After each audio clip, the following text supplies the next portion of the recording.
Hi again, it's Professor Fleming here with the third installment in a 7-part series called Timeline Earth, the Grand Narrative. Today we're going to be looking at the age of agriculture. Before we do that, let's have a brief review of what we covered in the first 2 lectures. We looked at the entire history of the planet, the billions of years that the planet has been here, and we looked at some major earth-shattering or at least earth-shaping events that if we had been here today would have been quite traumatic. For example, the Great Pangea of 300 million years ago when the land masses of Earth split into the continents as we know them today. Or the giant meteor that hit Earth 65 million years ago and created the Great Extinction and opened the door for the era of mammals. And finally, we touched on the idea of anthropogenic climate change, the phenomenon that could also be changing the planet in ways certainly that we have not seen in our short history on the planet. So let's go ahead and zoom in. We'll catch up with the hunter-gatherers and then move into the age of agriculture. So here's the Humankind Timeline, and the hunter-gatherers are in this zone, existing for thousands and thousands of years. And this is really only a 12 to 15,000 year timeline. So scale does not really work here. It'd be almost impossible to use this software to zoom in on those kind of levels of scale. Before we go to the age of agriculture, let's just review where we were at the end of the hunter-gatherer period. We talked about the beginnings of the subject-object relationship with the natural world, the first awareness that we were somehow distinct from the rest of the natural world. That's going to take a huge leap in the age of agriculture. And here we're going to talk a little bit about the worldview that drove this age and how important it was to our future. So for example, in the 3-ring diagram here, the world ring diagram, we see that in the age of the hunter-gatherers, we had an animistic conception of nature as imbued with spirit, moving to the idea of a theistic idea of the universe as the god or gods who control everything.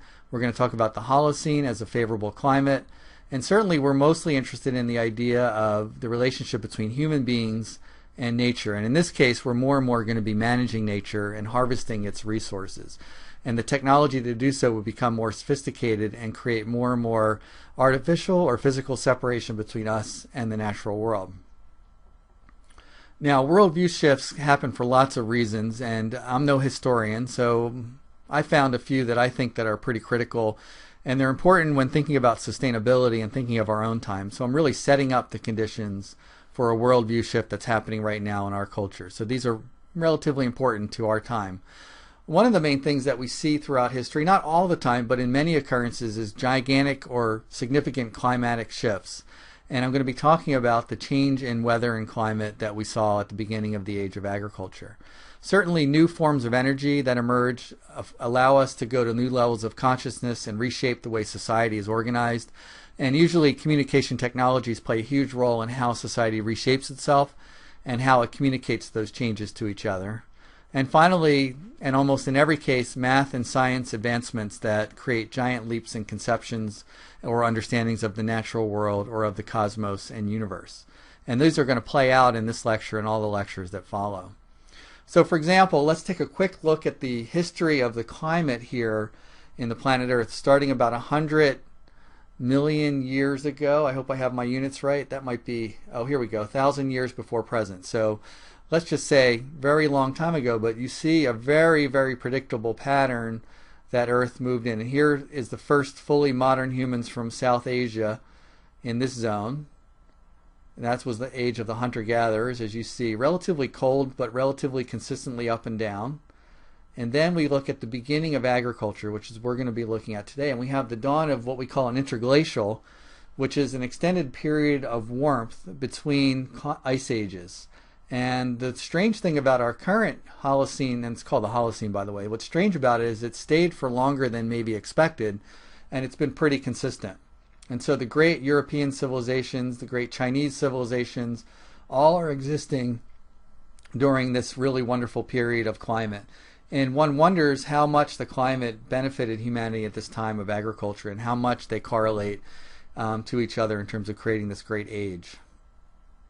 Moving on. Going forward to talk a little bit about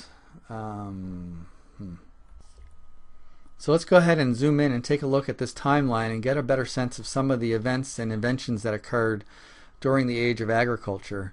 This Prezi is available in the course sites or Blackboard website, so if you want to look at some more of the details that are in here, feel free.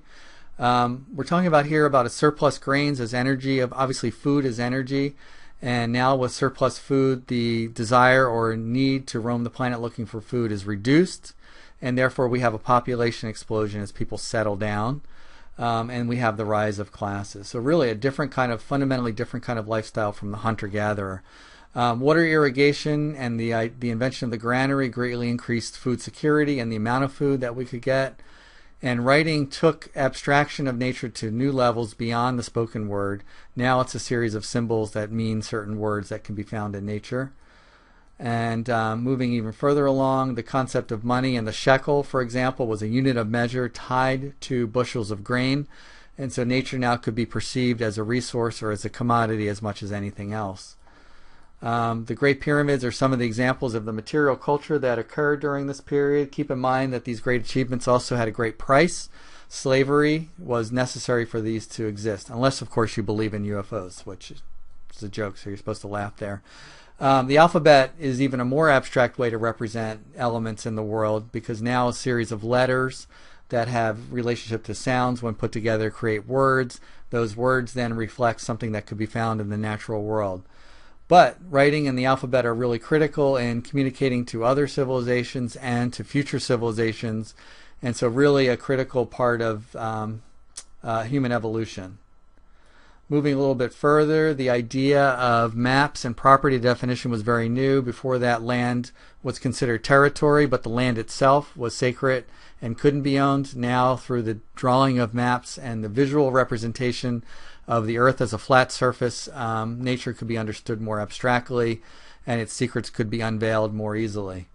The Greeks and others were looking at understanding the explanations for how the earth functioned, and already still the polytheistic mode was there, although that would be changing over time. With increased food security, enlightened beings were more and more common who could actually spend time pondering the meaning of life and how and why we're here on the planet. At the same time, great mathematicians were describing the planet geometrically and in more abstract terms, which would allow future scientists to uncover the secrets of the planet more easily. So, for example, by the year 0, the Greeks had already understood that the Earth was a sphere and it could actually be measured. I wonder if any of you, if I asked you to measure the Earth, could figure out a way to do that. More enlightened beings are born, and as we move forward, we get to the collapse of Rome, which is kind of an important study here. There's lots of theories as to why Rome collapsed. Obviously, the barbarians attacked and took it over, but the conditions that led to that are complex.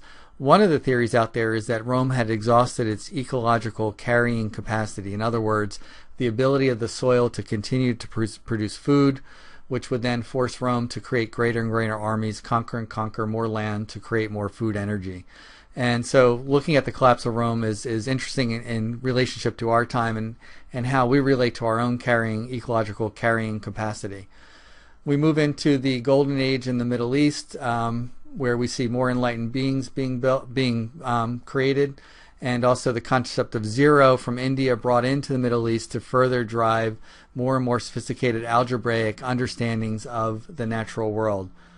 And so you see here many, many great mathematicians and scientists. And also in China, this is the period of the great four inventions, which gunpowder, paper, and other inventions were made at that time. We're coming now to the age of agriculture. The Moors from the Middle East are coming into southern Europe, and they're bringing with them all of the great scientific advancements that were made over the last thousands of years. And unfortunately, with that also came the Crusades and the heightened ability for humans to create artificial differences based on race or ethnicity. And we see the Crusades and other kinds of religious persecution happening at this time. Just a little foreshadowing for the future of the lecture.